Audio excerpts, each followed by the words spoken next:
I took my pregnancy test this morning and I'm sitting here with my phone waiting for the phone call to tell me if I am pregnant or not. I thought this would be a good time to reflect and go over this secondary infertility journey that I am just about to come to an end for this cycle, and what better time to do it than waiting for the outcome. As I journaled, I feel like no matter what the outcome, this journey, this cycle has been successful regardless. And I still truly believe that. Looking back on where I started and where I'm ending right now, it's incredible, the transformation. And it's incredible it happened so quickly. And I have you guys to partially thank for that. Thank you so much.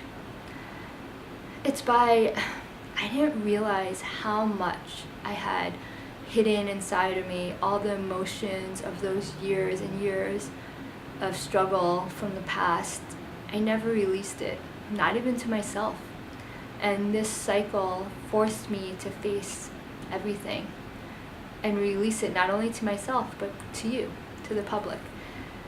So for that, I thank you. And let's go on to the cycle. See, this is where I think it's funny. This is how I can tell this cycle was so different from any of my other infertility journeys. Because in the past, I would say, let me talk to you about my secondary infertility and my struggles, and then I'd go in depth, like, so I went in for this monitoring and I got this shot and this, and I would talk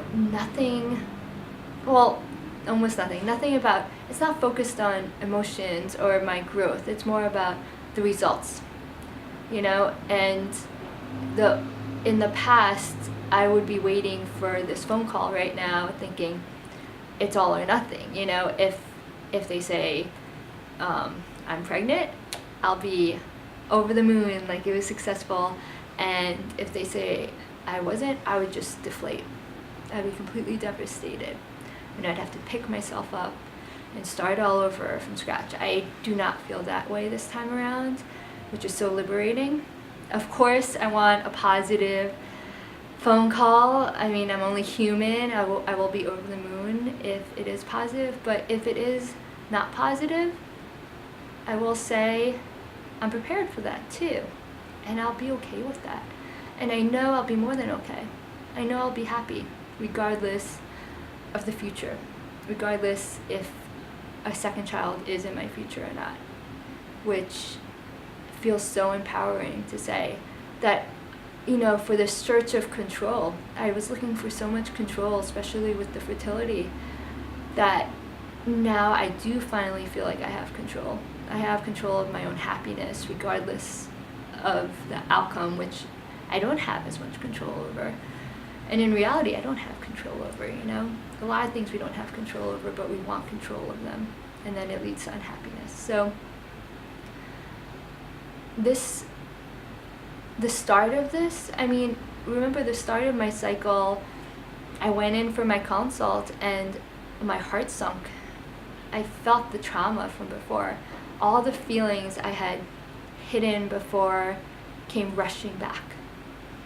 And it was suffocating. And I realized how much I had hidden behind this wall, even to myself. And that's when I decided to make this cycle different. And that's when I invited you to join me.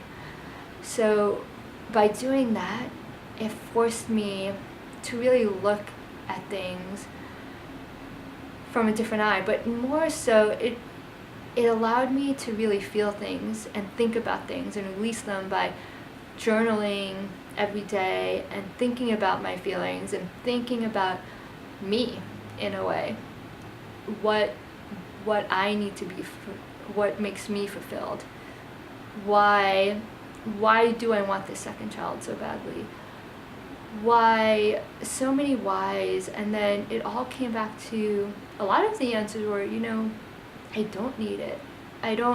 I don't need it to be happy. Of course, you want things, you hope for things, but if you give those things that you can't control, that you have to make you happy,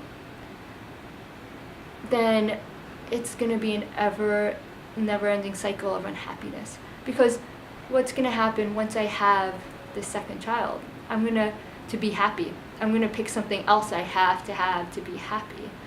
And it's just going to be a constant cycle where I should just be looking within to figure out, how do I be happy now, in the present, instead of looking for things in the future that will make me happy.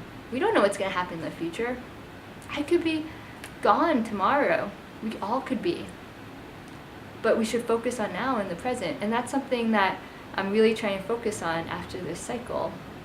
I'm guilty of it. I'm on my phone when I should be focusing on, spending time with my daughter, or even just having a conversation with a coworker. My headspace is not there. I know it. I'm thinking about the next thing. And instead, I should just be focusing on the present and enjoying the present moment. Because if I keep on just looking to the future and what if I have this, then it doesn't matter when I get whatever I'm striving for, because I'm still not going to be happy. And I'm not even going to be in the present to enjoy it. I'm going to be going on to the next thing. So I deviate. I know this is supposed to be about the second infertility struggle, but it is. This has been my discovery, in a way. So to get specific about my journey, I went in 2 years older than my last IVF cycle. We decided to do the cold culture again and do the same IVF treatment. Let's not break what's not broken, right? So that's what we did. I came out with only 3 mature eggs, which is low, even for me. I mean, in the past I didn't get that many, but I get at least 8. Less than half. Age is a big thing. It's a real thing. Can't control that. So only 2 years, and my egg level was less than half from the medication. So it's good that I started trying. I was a little down, obviously, but out of those 3, all 3 fertilized, which is incredible. And then I had 2 strong ones come through and get transferred. One was an 8-cell and one was a 9-cell. So those are the 2 that were put in me a week or so ago, and those are the 2 that we're waiting to see if any of them, decide to stick around. Literally stick. So, yeah. I mean, I will say I'm very anxious to get this call, but this whole thing, like I said, it's been a success no matter what, because I have discovered so much going through this cycle that I had never discovered within those 5+ years before, or the 2 years after being pregnant and having my daughter.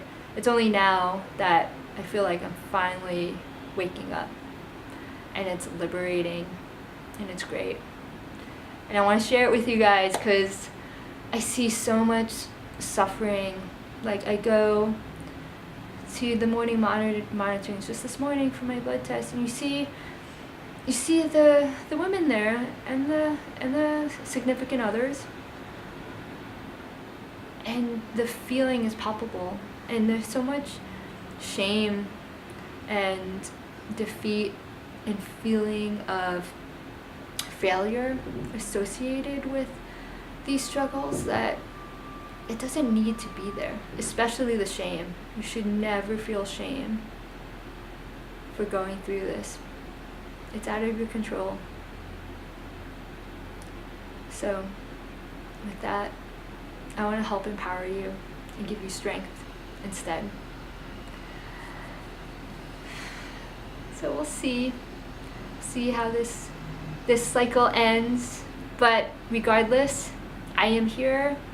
I'm just keep on being here. I am gonna build up some resources for everyone to, help them through their own journeys and gain the strength that they need to come out stronger and more empowered, and most of all, happier. So Good luck, guys. I'll talk to you soon.